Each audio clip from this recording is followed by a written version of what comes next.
उनका एक ही व्रत है, श्यामा श्याम की 8 पहर उपासना करते हुए अपने मन वृत्ति को श्यामा श्याम में समर्पित करना। यहाँ ज्ञान ध्यान व्रत कर्म जीते सब काहो में नहीं मोहि प्रतीति, रसिक अनन्य निशान बजायो एक श्याम श्यामा पद प्रीति। पर जो एकादशी व्रत रहते हैं परम धन्य है, वो हरितोष व्रत है। अब एकादशी व्रत का नियम क्या है और कैसे एकादशी व्रत का फल मिलता है, कई बार चर्चा हुई। बहुत सुंदर तस्मा शास्त्रम प्रमाणम ते, शास्त्र प्रमाण के अनुसार श्री सनातन मुनि बोल रहे हैं, अथ ते नियमान वच्मि व्रते ह्रस्मिन् दिनत्रये, कास्यम मानुषम मसूरान्नम चणकांको द्रवास्तथा, शाकम मधुपरान्नम च पुनर्भोजन मैथुने, दशम्याम 10 वस्तूनि वर्जयेत वैष्णवः सदा। जिसे एकादशी रहनी हो और एकादशी का फल प्राप्त करना हो, उसको ये नियम पालन करना चाहिए। अथ ते नियमान वच्मि व्रते ह्रस्मिन् दिनत्रये, उसको 3 दिन, एक तो दशमी और एक द्वादशी और फिर बीच में एकादशी, उसको 3 दिन संयम में रहना होता है, तब बीच की एकादशी का उसे फल प्राप्त होता है। जिसे एकादशी व्रत रहना हो उसका नियम है कि दशमी के दिन कांसे के पात्र का त्याग करे। वैष्णव सिद्धांत है कि कभी जिसमें मांस बना उस रसोई का भोजन न ग्रहण करे। मसूर की दाल, चना की दाल, कोदों और कोई भी शाक, शहद, दूसरों का अन्न, दोबारा भोजन और मैथुन, ये दशमी के दिन त्याग दे। एक बार दशमी के दिन भोजन करे 24 घंटे में, क्योंकि एकादशी रहना है। कांसे का पात्र, जिस रसोई में मांस बना उसके भोजन का त्याग, मसूर की दाल, चना, कोदो, शाक, मधु अर्थात शहद और दूसरे के द्वारा दिया हुआ भोजन और दोबारा भोजन और मैथुन क्रिया, इनका दशमी के दिन कभी भी प्रयोग ना करें। इन 10 वस्तुओं से वैष्णव दूर रहे दशमी के दिन। फिर एकादशी के व्रत में, ये पीछे तो हम वर्णन कर ही चुके हैं, कहीं नहीं आया यहाँ कुटू का वो कचौड़ी पकौड़ी और सिंघाड़ा का हलवा और सावा, ये दुनिया के खीर और सब। ये एकादशी के दिन किसी भी तरह की गेम आदि क्रीड़ा ना खेले। जैसे अब आज व्रत है तो बैठे हैं अपना मोबाइल में गेम खेल रहे हैं, ऐसा कोई भी क्रीड़ा नहीं, द्वैत क्रीड़ा, किसी भी तरह का गेम, ये सब खेल नहीं।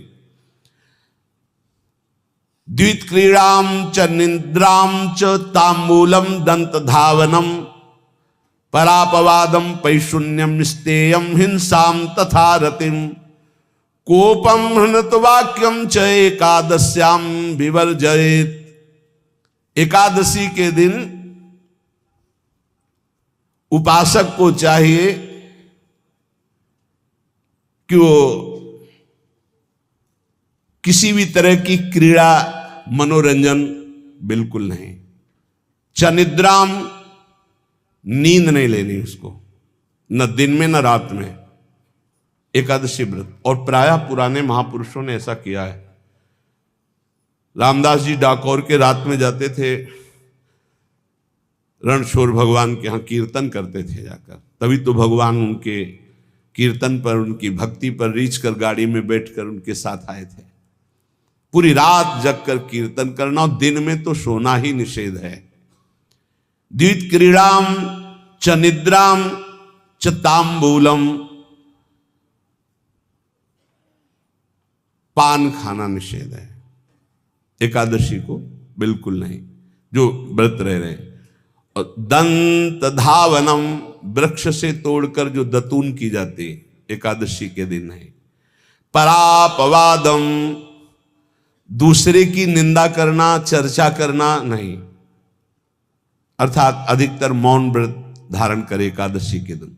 पैशून्यम चुगली करना, स्तेयम कोई चोरी करना, हिंसाम वाणी से, शरीर से, मन से किसी को दुख पहुंचाना, रतिम अर्थात भोग करना, मैथुन करना, कोपम किसी के ऊपर गुस्सा करना, अनत वाक्यम झूठ बोलना, एकादश्याम विवर्जयेत एकादशी के दिन ये नहीं करना चाहिए। एकादशी को एक बार कुछ फलाहार शुद्ध,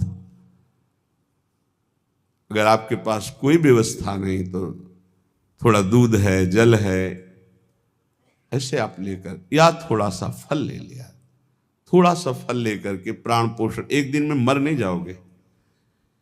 कितने तो निर्जला एकादशी रहते हैं, हर एकादशी निर्जला। पूज्य श्री मथुरा दास जी निर्जला ही रहते थे हर एकादशी। चलो भैया आपकी सामर्थ्य नहीं तो जल 2-4 बार ले लो, एक बार थोड़ा सा दूध और फल ले लो, चल जाएगा काम, प्राणों का पोषण हो जाएगा। ये आचरण न करे, एक बार कुछ आहार ले ले, वो भी शुद्ध भगवद अर्पित प्रसाद।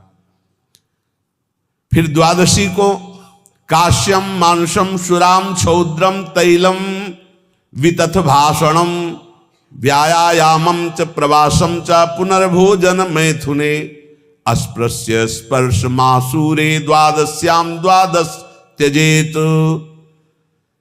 काश के पात्र में द्वादशी को भी भोजन न पावे, जिस रसोई में मांस बनाओ उसमें आहार न ले, किसी भी तरह का नशा द्वादशी को न करे, शहद न पाए, तेल के बने पदार्थ न पाए, मिथ्या भाषण न करे और बहुत शरीर का व्यायाम न करे, बहुत थकावट वाले कार्य न करे, दोबारा भोजन न करे, एक बार द्वादशी को भी भोजन पवित्र, मैथुन न करे, जिसका स्पर्श नहीं किया जाता है ऐसे पदार्थों का स्पर्श न करे, और मसूर की दाल न खाए। द्वादशी को जो इन नियमों का पालन करता है, दशमी द्वादशी ऐसे और एकादशी ऐसे, तब उसे एकादशी व्रत का फल प्राप्त होता है। जो इस पद्धति से एकादशी, ये जो मनमानी है सब नहीं, हर पदार्थ मिल जाएगा आपको फलाहार में, हर पदार्थ हमको बताया गया कि आपको जो चाहो सब पदार्थ फलाहार का। अरे भाई हरितोष व्रत है तो हरि प्रसन्नता के लिए एक दिन भूखे रहने बहुत आनंद आता है। पहले भगवत कृपा से ऐसी गंगा जल पी करके कुछ दिन, फिर कभी कभी निर्जला एकादशी का भी आनंद। बड़े संन्यास मार्ग में थे तो बड़े संयम से सब शास्त्रीय पद्धतियों का निर्वाह होता था। उपासक को चाहिए कि इन नियमों से व्रत का अनुष्ठान करे, मनमानी आचरण न करे। सबसे प्रार्थना जो एकादशी रहते हो, हरितोष व्रत इसे कहते हैं, भगवान की प्रसन्नता के लिए रहा जाता है, रहना चाहिए। जो अपनी आचार्य परंपरा में हैं जैसे, जिनका सिद्धांत है, पर रहने का सिद्धांत ये श्री सनत कुमार जी वर्णन, श्री सनक जी महाराज, ये सनत कुमार जी वर्णन की। सनक जी महाराज कह रहे हैं, यदि भगवान का आश्रय नहीं, सत्संग नहीं है, तो इन 4 में से एक हो तो नाश कर देता, फिर चारों हो तो सर्वनाश हो जाता है। यौवनम धन संपत्ति प्रभुत्व विवेकता एकैपमप्यनर्थाय किमु यत्र चतुष्टयम। यदि सत्संग नहीं है, यदि भगवद आश्रय नहीं है, और खूब धन हो, जवान अवस्था हो, और बढ़िया पद मिला हो, प्रभुत्व चलता हो, और अज्ञान हो, फिर क्या कह रहा है? बोले ये चारों जहां मौजूद होते हैं वहां सर्वनाश का खेल शुरू हो जाता है। अगर इनमें से एक हो तो सर्वनाश करने में पर्याप्त है, और अगर चारों हो तो फिर क्या कहना है? यौवनम जवान हो, धन संपत्ति खूब रुपया पैसा हो, प्रभुत्व कोई पद हो, कोई अधिकार हो बड़ा, फिर अविवेकता और अज्ञानी हो, तो बोले एक नाश कर देगा, फिर चारों तो नाश ही कर देंगे। अगर सत्संगी है तो ये चारों महान कार्य कर देंगे। क्या यौवनम, जवान है, खूब दूसरों की सेवा, मेहनत पूर्वक धन संपत्ति कमाकर माता पिता की सेवा, परिवार की सेवा। हे ये माता पिता, हमारा वेद कहता है मातृ देवो भव, तैत्तिरीयोपनिषद, मातृ देवो भव, पितृदेवो भव, आचार्य देवो भव, अतिथि देवो भव, यान्य नवद्यानि कर्माणि तानि सेवितव्यानि नो इतराणि, यान्यस्माकः सुचरितानि तानि तोयोपास्यानि नो इतराणि, ये के चास्माच्छेयाः सो ब्राह्मणाः तेषां त्वया स्नेन प्रश्वसितव्यं, श्रद्धया देयम् अश्रद्धया देयम्, श्रिया देयम् ह्रिया देयम् भिया देयम् संविदा देयम्। वेद कहता है मातृदेवो भव, माता साक्षात हमारी भगवान है। देव हरि को कहते हैं, केशव देव जैसे कहा हरि को कहते हैं, गोविंद देव, मातृ देव, माता भगवान है। ए धिक्कार है उन पुत्रों को जो अपने माता के द्वारा पोषित किए हुए शरीर से हाथ उठाते हैं अपने माता पिता के ऊपर। नरक में तुम्हारी जो दुर्दशा होगी भोगोगे। एक हमको दिखाया गया दृश्य कि अपनी माता की कोख में लात मारता है, थप्पड़ मारता है, पिता बैठा है उसको लात मारता है, थप्पड़ मारता है, बाल घसीट कर गेट तक माता को ले जाता है। अब इनकी जो दुर्दशा होगी ये बोल नहीं पाएंगे, बता नहीं पाएंगे। ऐसी जगह मारा जाता है कि बस तलकते रहो, कुछ कह नहीं सकते, घोर नरकों की प्राप्ति होती। वेद कहता, तैत्तिरीयोपनिषद, मातृ देवो भव, ध्यान से सुन लो, सत्संग है, ये माता साक्षात भगवान है। अगर तुमने मारा वाह भर करके इसके आंसू गिरे, जितने आंसुओं की बूंद से भूमि के कण भींजेंगे उतने कल्प तक नरक भोगोगे। ध्यान रखना, तुम्हारा कभी यश, कभी कीर्ति, कभी श्री, कभी हिरी, ये कभी तुम्हारे उदय नहीं हो सकती। तुम्हारा सर्वनाश हो जाएगा अगर मां पे हाथ उठाया। पितृदेवो भव, पिता साक्षात भगवान है। देखो भगवान अवतरित हुए तो प्रात काल उठी कै रघुनाथा, मातु पिता गुरु नावहि माथा। आचार्य देवो भव, माता साक्षात भगवान है, पिता साक्षात भगवान है, आचार्य गुरुदेव साक्षात भगवान है। जो अपनी माता को, अपने पिता को दुख देता है, अपने गुरुदेव की अवहेलना करता है, उसका कभी मंगल हो सकता है? वो कभी सुख प्राप्त कर सकता है? वेद कहता है जो निर्दोष कर्म करते हुए धन कमाकर, कैसा कर्म? निर्दोष कर्म करते हुए धन कमाता है और उस धन से अपने बूढ़े माता पिता और गुरुजनों की सेवा करते, ए जीवन धन्य है। धिक्कार है उस पुत्र को, धिक्कार उस जवानी को, धिक्कार है उस धन को, धिक्कार उस बुद्धि को जिसको ये सब प्राप्त होने पर भी अपने बूढ़े माता पिता को दर दर के भटकने के लिए विवश कर देते हैं, जो अपने बूढ़े माता पिता को कष्ट देते हैं। जहां वेद कह रहा है मातृ देवो भव, पितृ देवो भव, आचार्य देवो भव, अतिथि देवो भव, चार बातें कही। अतिथि देवो भव, अगर बिना परिचय के कोई आ गया, कह रहा भूखा हूं, भोजन पवा दो, भगवान पधारे हैं, हम कह रहे मत अंदर आने दो, गेट के बाहर पवा दो, तुम्हारा संशय पर उसे भूखा मत जाने दो। अतिथि देवो भव, जो निर्दोष कर्म करके अर्थ कमाकर अपने माता पिता गुरुजनों की सेवा करता है, उसी का जीवन धन है। पशुवत आचरण, मनुष्य शरीर प्राप्त करके राक्षस आचरण, राक्षसों की यही पहचान होती है। मां नहीं मातु, पिता नहीं देवा, साधुन ते करवा वही सेवा। तुम्हारे जो पुण्य है ना सब भस्म हो जाएंगे। आप खिलवाड़ मत समझो, वो विरक्त है। भले तुम्हें नौजवान दिखाई दे रहा है, वो शरणागत है, जो आचार्य ने मंत्र दिया वही गुरु परंपरा से चला रहा, वही मंत्र उसमें, आप उसको बोल रहे हमारे लिए कुर्सी डालो, पैंट शर्ट पहने हो कुर्सी डाल। हाँ, आप असमर्थ हो तो हाथ जोड़कर प्रार्थना कीजिए कि बैठने में हमारी टांग टूट गई है, हम बैठ नहीं पा रहे हैं, क्या व्यवस्था हो सकती है क्या? याचना इस कोटि की। आदेश, बाबा जरा कुर्सी लाना, तो बाबा तो कुर्सी रख देंगे, आप उनको तुम भिक्षुक समझते हो, सारे सुकृत तुम्हारे नष्ट हो जाएं। ये जो संतों के द्वारा दिए हुए आसन में ये अयोग्य पुरुष बैठ जाते हैं ना, इनके सारे सुकृत नष्ट हो जाते हैं। ये क्या समझते हैं? तुरंत आसन दिया जाता है, किसी भी आओ, आसन को प्रणाम करके समेट कर रख दो, अगर आसन में बैठने की योग्यता नहीं। आसन में बैठने की योग्यता उसकी मानी जाती है जो सामने बैठा है, उस स्थिति का हो या उससे श्रेष्ठ हो। बहुत होश में ये बातें सत्संग में ही मिलती है और अन्यत्र नहीं मिलती। आसन बिछाने का मतलब तुम कोई महान नहीं हो गए हो, अपने में दैन्यता नहीं तो वैष्णव किस बात के? आसन ग्रहण वैसे ही बिछा हुआ है, उसके ऊपर आसन लगा हुआ है गुरुजनों के लिए, श्रेष्ठ जनों के लिए। आप आसन में बैठने के अधिकारी हैं। सत्कर्म के द्वारा कमाए हुए धन से मात्र देवो भव पितृ, हम बार बार चिल्ला के कह रहे, क्योंकि कलयुगी इन पुत्रों को अब समझ में नहीं आ रहा। जो बोओगे वही काटोगे। अगर आप अपने पुत्रों को सत अध्यात्म की शिक्षा देंगे और स्वयं अध्यात्म से चलेंगे तो तुम्हारा बुढ़ापा ठीक से जाएगा नहीं। बुढ़ापा बहुत मुश्किल से कटता है, बहुत मुश्किल से। हाँ, हमें कई दृश्य देखने को मिलते हैं।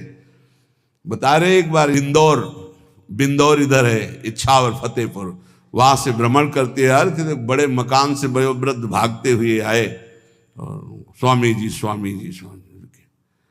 बहुत कष्ट में हो। क्या कष्ट है आपको? आप तो महल से उतर रहे हैं, ये किसका है? बोले मेरा ही है। तुमका कष्ट क्या है? बोले 4 लड़का है, 4 बहू हैं, सब खाते पीते हैं, मैं बहुत कष्ट में हूँ, सब कोई अपमान करता है। तुमका निकलो फिर बाहर, बाबा जी बनो, भजन करो, भगवान के मार्ग का अनुसरण करो। चौथी अवस्था है। बोले ये तो नहीं हो सकता, रहूंगा तो यहीं कुछ ऐसा कर दो कि जिससे हमारे बच्चों की बुद्धि बदल जाए, जो हमको पीटते हैं, गाली देते हैं। हमको वो जादू तो हम जानते नहीं, और चल पड़े। और बड़ा अंदर से चिंतन हुआ कि जीव कितना आसक्त है उन्हीं पुत्र परिवार घर में। अब बुढ़ापे का समय है, चौथी अवस्था में अगर घर ही में रह के भजन करो तो झंझट नहीं होगी। जो मिले जैसे मिले जीवन यापन करो, भजन करो, लेकिन प्रभु से मतलब नहीं। तो जितने भी जवान भाई बहन सुन रहे हैं, आप अपने माता पिता को, यहाँ हमारा वेद कहता है मातृ देवो हो, माता भगवान है, पितृ देवो हो, पिता हमारा भगवान है। धर्म के द्वारा कमाए हुए धन से माता पिता की सेवा करो। दूसरे दोषयुक्त कर्मों का कभी आचरण मत करो। यन्नस्माकं सुचरितानि तानि तयो पापाश्यानि नो इतराणि।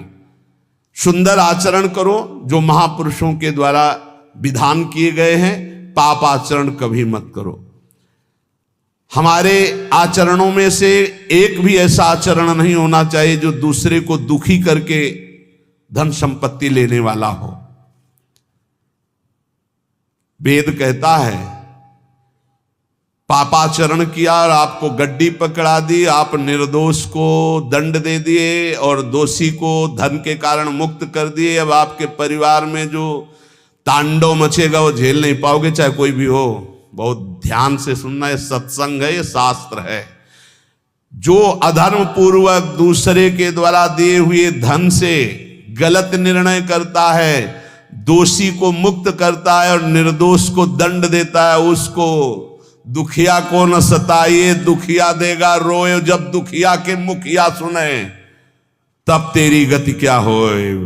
मर्सिडीज गाड़ी में भून जाओगे भुट्टे की तरह अंदर, कोई सांस लेने की जगह नहीं मिलेगी। कैसे? आगे से गाड़ी में किसी कारण आग लग गई, चलती गाड़ी में। अब आजकल सब रिमोट का सिस्टम होता है, वो तार जल गए जिनसे गेट खोला जाता है। अब गेट लाख लोग हैं आसपास, कोशिश कर रहे हैं, न गेट खुल रहा है, न शीशा तोड़ा, भम मचा हुआ है। चीखते हुए अंदर एक एक परिवार का सदस्य भस्म हो रहा है। क्यों? किसी के परिवार को उजाड़ा तुमने, किसी के निर्दोष की तुमने दंड विधान किए हैं, पापाचरण किए, वो भोगना पड़ेगा। इसीलिए बार बार तुम्हें भयावह शब्दों से कहते हैं, कोई तुम्हें दंड नहीं देगा, तुम्हारे कर्म हर समय तुम्हारी खोपड़ी में सवार हो, वही तुम्हें दंड देंगे। इसलिए हमारा वेद कहता है, यन्यस्माकः सुचरितानि तानि तोयो पापास्यानि नो इतराणि। जिसमें महापुरुष विधान किए हैं कि ये आचरण करो वो सुकृत है, और जिसे मना करते ऐसे पापाचरण मत करो, कभी दूसरे का अहित मत करो। जो कोई भी हमसे श्रेष्ठ गुरुजन है उनका आदर करो, उनको आसन दो, उनको विविध पदार्थों से सुख पहुंचाओ, विश्राम कर लेने के बाद वार्ता करो।